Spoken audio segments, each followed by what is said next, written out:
I'm excited because our two-diamond designer and queen of everything in February nearly is going to come up and she's going to talk to us about sewing seats for sponsoring. It's Rebecca Southern, and Rebecca has sponsored a ton of doors, and I called her and said, okay girl, you have no trouble sponsoring, and she shares like crazy with everybody, so come and tell us some tips for sponsoring. So I know one of her tips. She doesn't take no for an answer. That's a good tip. She's very Okay, good. Rebecca Southern. You might have to clarify that. Okay, in a good way.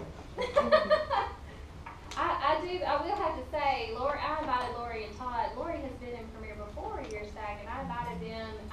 I found out that even in that time she was in before, that she never experienced rally, and so I invited them to join us for rally, and they took us up on the offer. I'm so glad they did. And Lori said the whole way home, Todd was like ready to go. So Yes, he so, was. I don't know about me not taking over an answer. I think Todd was the one that sponsored Lori. So. He did. Okay, so the first thing that I just want to say is, before you're going to sponsor somebody, the very first thing you have to do is just be willing. And some of you may have, joined Premier and just thought, well, I'm just doing this for extra money, and that's not really, sponsoring is not really something I want to do. And I just want to encourage you that if you have thought that, go ahead and just, whatever you have to do today, erase that from your brain, because that is the most selfish thing that we could do. And I don't mean that, I'm not trying to be rude, but really, why would you keep an opportunity that you took from somebody else? And so just have a willingness. Even if you have no idea what to do once they come on, you have got leadership above you that does, and that is willing and excited to help you. Even if you did nothing, they would step in. So I just always say, Brad actually told one of our jewelers the other day, and I hope y'all don't take this wrong, but he said, I give you permission to sponsor and not do a thing with them. Like, just call us, because I would rather that person have the opportunity than you to ignore it, giving them opportunity. So be willing.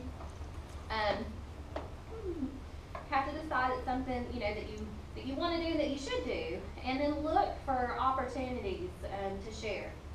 And that means that you can't pre-qualify people. We have a tendency to do that. We have a tendency to think in our head and decide for somebody whether or not they would be interested in this business. And I will tell you, I have got girls and guys, okay? First of all, it's not judged by whether they're male or female. But we've had girls and guys on our team. Right now, we have got an accountant that works. She's a high-paid executive accountant for Chevron, okay? We have got a pharmacist. We have got girls that got their GED. So do you see what I'm saying? I don't decide based off somebody's education, based off their current job status, their success. That is not my decision to make. My decision is to simply offer the opportunity and then let them decide if it's something that they want to do. So just be careful not to prejudge or pre-qualify people, because I think that that's just a natural tendency sometimes for us to do that, and it's our own personal fear that we think, well, she wouldn't be interested, and I'd be embarrassed if she said no. No, that doesn't matter. Just, you can even say, I know you probably wouldn't be interested, but I'd love to tell you about what I do, because you might know somebody, and so that kind of takes that pressure off if she tells you no. But that brings us to the next point. You have to remove yourself from the process. And this is kind of tricky. It's kind of a tough concept, and it takes time and practice. How many of you, if I said practice makes perfect, you would nod your head or agree? Okay. Well, I'm going to tell you that is not true. I used to think the same way, but we are not going to think that way anymore, okay? After today, when you leave here, there's no such thing as practice makes perfect, because if you think that, you will never sponsor in Premier, because you will never be a perfect sponsor, ever. I don't care how many people I've sponsored, you have no idea the number of people I've shared with that said no. And so if I was worried about being perfect, I would stop. So instead, let's think practice makes progress, okay? And so that just means that you're just going to keep trying and keep telling, because for every no you hear, you're one step closer to a yes. And so practice makes progress. That's how we're going to think about it, okay? So that means get started now. All right? So what does this mean? It means that the value of your presentation, the value of the opportunity presentation that you share with somebody, lies only in the simple fact that you shared the information. Never in the response of the individual you shared with. The value of your presentation lies only in the fact that you shared it, never in the response of your prospect. You know, our job is to share, not to sign people up. That's something that, you know, Eileen Meckley, when we've had her here to train, she just really, I think that's how I finally adapted that in my brain, because I tell you, this is a growth process for me. I took it very personal for a long time. If somebody told me no, or if they weren't interested, I thought, well, I must have said something wrong. I didn't do a good enough job, but that's not true. That's silly. We shouldn't think that way. It's not for everybody. It's not going to be for everybody. That, of course not. But it is for a lot of people, and we don't know unless we tell them about it. And so our job is to share, not sign people up. We have to get to a point where we realize that there are certain elements in our business that we can control, and there's elements that we can't control. The ultimate decision of a prospect is something that is totally out of our control. Y'all know that? Okay. So, example. Let's say that you plan to attend one of the awesome, super fun opportunity presentations that Amber holds at her house. Does everybody know that she does those for us? Okay. Let's say that you plan to attend one of those, okay? And so you decide you're going to invite people to come, and so you invite 10 people to come to that presentation. 3 people say, I'm there, I'm coming, I'm going to be there, and you're like, sweet, I got 3 guests coming. You get there that night, and 1 person shows up. All right. And you can look at that situation, and first of all, let's just look at what you can control in this situation. First of all, you can control whether or not you even decide to participate. That's totally you. Nobody else can make you do it. You can control who you invite, how many people you invite. You can control even maybe sending them a reminder if you've already invited them.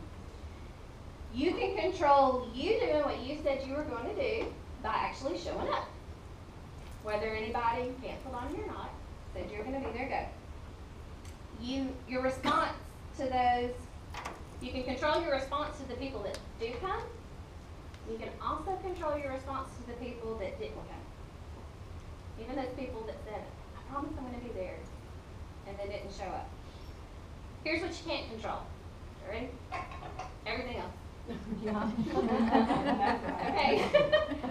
You can't control who comes, you can't control who doesn't, you can't control the weather, the babysitters, other factors and variables in other people's lives are totally out of your control. So don't sweat it.